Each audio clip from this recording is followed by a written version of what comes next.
High সবাইকে, চলো আজকে একটা ঘরোয়া টেকনিকে আমি তোমাদের ফেসিয়াল অ্যাপ্লাই করা দেখাবো। আমি কোনো প্রফেশনাল বিউটিশিয়ান নই। তো আমি যেভাবে স্কিন কেয়ার করি তোমাদের সেটাই দেখাচ্ছি।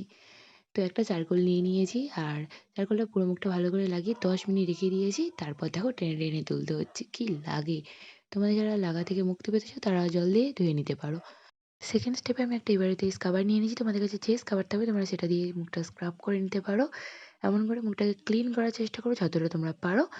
আর দেখো আমি পুরো মুখটা লাগিয়ে নিচ্ছি, একটু জল দিয়ে নেবে। তারপর আমি ক্লিন করে নিচ্ছি কিছুক্ষণ রেখে। থার্ড স্টেপে চালের গুঁড়ো, একটু গোলাপ জল, একটু মধু, একটু কাঁচা দুধ নিয়ে আমি পেস্টটা তৈরি করে নিচ্ছি।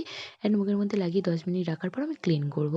এগুলো করা মানে যে মুখ চকচক করবে এরকম কোনো ব্যাপার না, জাস্ট নোংরা পরিষ্কার করে মুখটা একটু গ্লো দেয়। তোমাদের কাছে যেটা থাকবে তোমরা সেটা অ্যাপ্লাই করতে পারো, হলুদ, বেসন। তবে আমি বেসনটা চারকোল হিসাবে অ্যাপ্লাই করতে বলবো। আমি এতে লেবুর রস দিইনি, কারণ স্কিনে লেবুর রস ডাইরেক্ট দেওয়াটা ঠিক না। তো আমি একটু লেবু নিয়ে নেবো, তার মধ্যে একটু চিনি দিয়ে ঠোঁটটার যত্ন হবে। সব কিছুর যত্ন হচ্ছে, একটু ঠোঁটের যত্ন হবে না? সময় পেলে একটু যত্নই করি। আর দেখো স্কিনটা কি গ্লো করছে।